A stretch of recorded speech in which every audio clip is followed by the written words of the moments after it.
बिहार का हर घर नल का जल योजना, यह बहुत ही महत्वाकांक्षी योजना है, महत्वपूर्ण योजना है, बहुत जरूरी योजना है। और यह ऐसी योजना है जो पूरे विश्व में जो कहा जाता है कि किस देश की हेल्थ की बात मानी जाती है, सुविधाओं की बात मानी जाती है, तो यह देखा जाता है कि उस देश के नागरिकों के पास पीने लायक शुद्ध जल है कि नहीं है।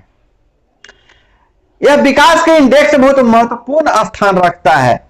खाने पीने का तो सबसे पहले किसी भी देश, किसी भी राज्य में सबसे जरूरी चीज क्या होता है? भोजन और पानी। उसके बाद अन्य सुविधाएं आती है, बिजली आती है, सड़क आती है, स्वास्थ्य सुविधाएं आती है। तो आप समझ सकते हैं कि यह कितना महत्वपूर्ण यह प्रोजेक्ट है, कितनी महत्वपूर्ण योजना है। और इस योजना को चलाने का काम दिया गया है वार्ड क्रियान्वयन समिति को। और उस क्रियान्वयन समिति में एक महत्वपूर्ण पद है, वो होता है वार्ड सचिव। वार्ड सचिव से अपेक्षाएं बहुत की जा रही है, लेकिन वार्ड सचिव को क्या मिलता है, क्या मिलना चाहिए और क्या उनकी मांगे, और सरकार उन्हें कैसे गोल गोल घुमा रही है, इस पर हम चर्चा करेंगे।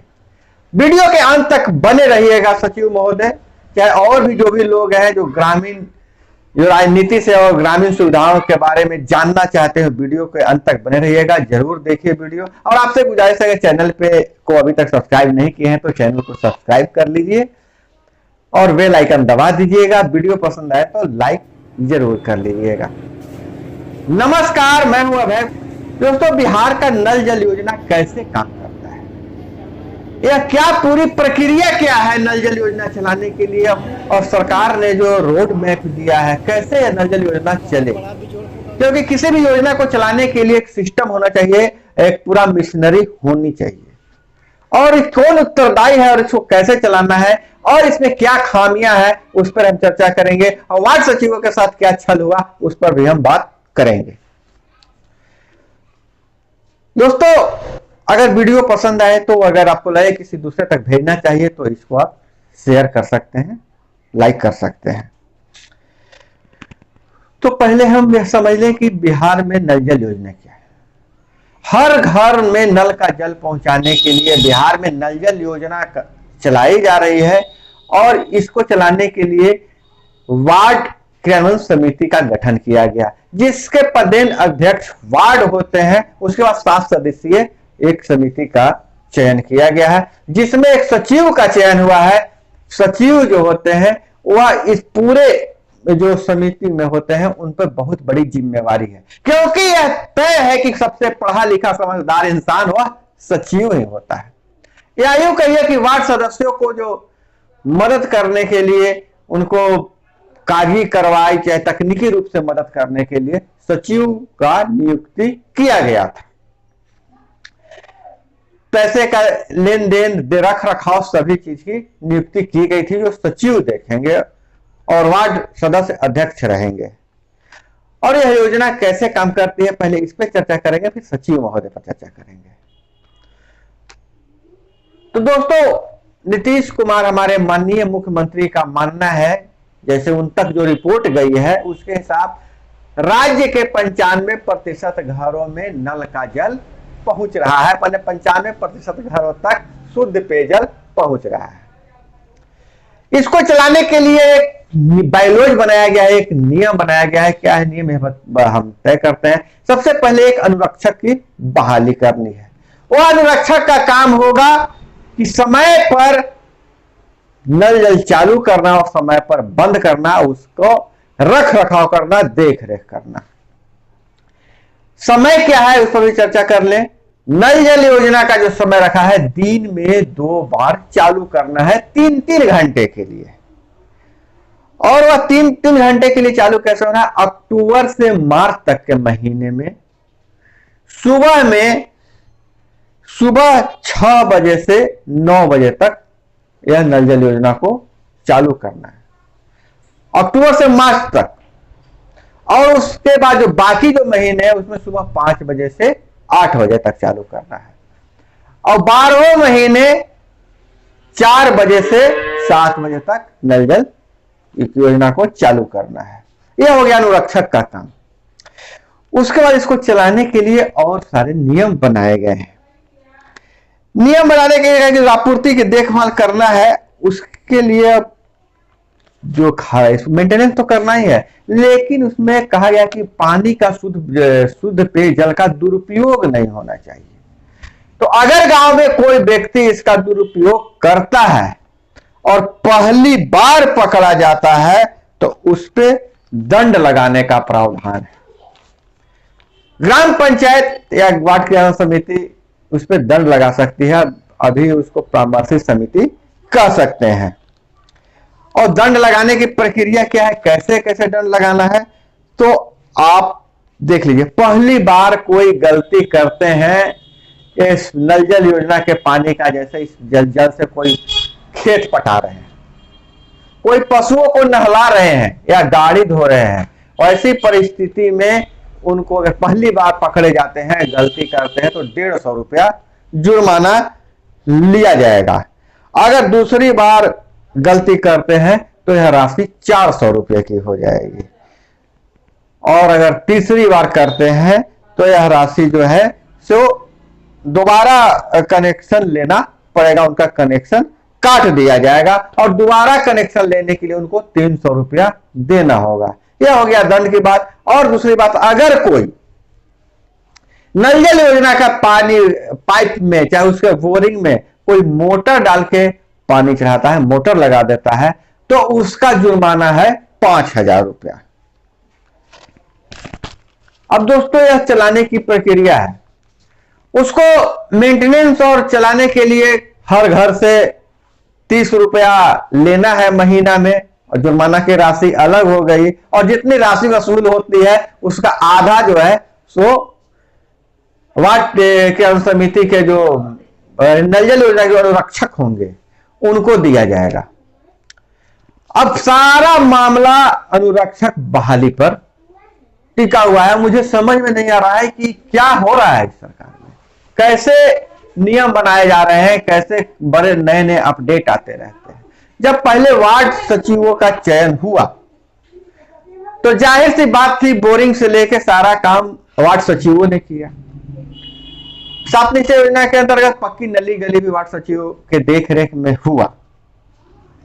अब यह बाद का विषय है कि कौन लूटा और कौन नहीं लूटा, या इस पर हम चर्चा बाद में करेंगे, लेकिन उनके देखरेख में हुआ। अनुरक्षक बहाली की बात आई तो फरवरी महीने में पीएचईडी विभाग द्वारा ऐसी चिट्ठी निकाली गई थी कि अनुरक्षक की जो नियुक्त होंगे वह वार्ड सचिव होंगे। मेरे हाथ वो चिट्ठी नहीं लगी है, लेकिन जो मैं मीडिया रिपोर्टर के अनुसार मैं बता रहा हूं, जिस तरह से चर्चा हो रही थी, मैं भी प्रखंड में जाता रहता हूं, वहां से बताया गया था कि वार्ड सचिव ही अनुरक्षक होंगे। वहां पर यह मामला आ रहा था बहुत सारे वार्डों में। क्या हो रहा था कि अगर जमीन नहीं मिल रही थी बोरिंग के लिए, नल जल लगाने के लिए, तो ग्रामीण जमीन अपना दिए थे इस शर्त पे कि मुझे अनुरक्षक नियुक्त किया जाएगा। अनुरक्षक को 2000 रुपए और सुविधाओं की बात की जा रही थी, हालांकि पैसे अभी तक कभी नहीं आए, और कितने वार्ड सचिवों के अकाउंट में पैसे आए हैं कमेंट में जरूर बताइएगा। जो अनुरक्षक है, जो पैसे आए हैं जरूर बताइएगा, मुझे जानकारी नहीं है। वहां पर बहुत सारा मामला डिस्ट्रीब्यूट हुआ, लड़ाई झगड़े हुए कि जो जमीन दिया है उसको अनुरक्षक रखना चाहिए, जबकि नियम आ गया उससे सचिव अनुरक्षक हो जाएगा। अब मामला यह होता है कि जो जमीन दिया है मैं उनको भी नजरअंदाज नहीं कर सकता हूं। उन्हें क्या सुविधा मिलेगी, या तो सरकार उनसे जमीन खरीदे, या फिर जो सुविधा अगर देने का वादा किए हैं तो वादा करें, को पूरा करें। लेकिन ये 15 जून को जो मामला आया, मंत्री जी ने सामने आके कहा, जो कैबिनेट में प्रस्ताव पारित हो गया कि वार्ड सदस्य अगर चाहेंगे तो वही अनुरक्षक रहेंगे, और अगर वो नहीं रहेंगे तो वार्ड सचिव रहेंगे। तब मामला आप समझिए, 3 लोग कहीं कहीं फंस गए। वार्ड सदस्य अनुरक्षक रह सकते हैं, सचिव महोदय अनुरक्षक रह सकते हैं, और एक जमीन दाता हो गया। एक पद है अनुरक्षक का और 3 लोगों के बीच फंसता जा रहा है। ऐसी परिस्थिति में सरकार तो कोई स्पष्ट दिशा निर्देश नहीं दे रही है और इस गांव में वैमनस्य बढ़ रहा है, लड़ाई झगड़े बढ़ सकते हैं। और मैं दूसरी बात करूं वार्ड सचिवों की, मैं तुरंत मुद्दे पाना चाहता हूं, वीडियो लंबी ना हो जाए। वार्ड सचिव इतने दिनों से काम कर रहे हैं, उनका पुराना मांग है कि उनका जो है मानदेय फिक्स किया जाए और उनका जो है इसको रेगुलर किया जाए।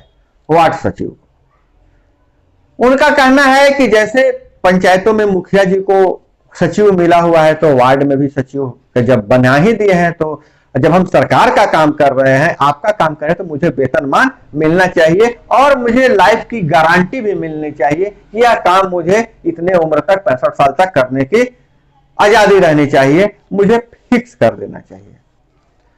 और सरकार का मानना है कि हम चयन जो आम सभा ग्राम सभा के माध्यम से हुई थी, तो हम तो कोई परीक्षा लेकर चयन नहीं किए हैं, लेकिन उनका भी कहना है कि ठीक है, जब पहली बार शिक्षा मित्र की बहाली जब हुई थी तो उसका भी चयन ग्राम सभा किया था और मुखिया जी किए थे, तो उनका तो सरकारी हो गया। इस तरह से मामला थोड़ा सा बहुत घोच पोच हो गया है। जो नया जो अपडेट आया कि वार्ड सदस्य को ही बना दिया जाएगा अनुरक्षक, इससे मामला थोड़ा सा और पेचीदा हो गया है।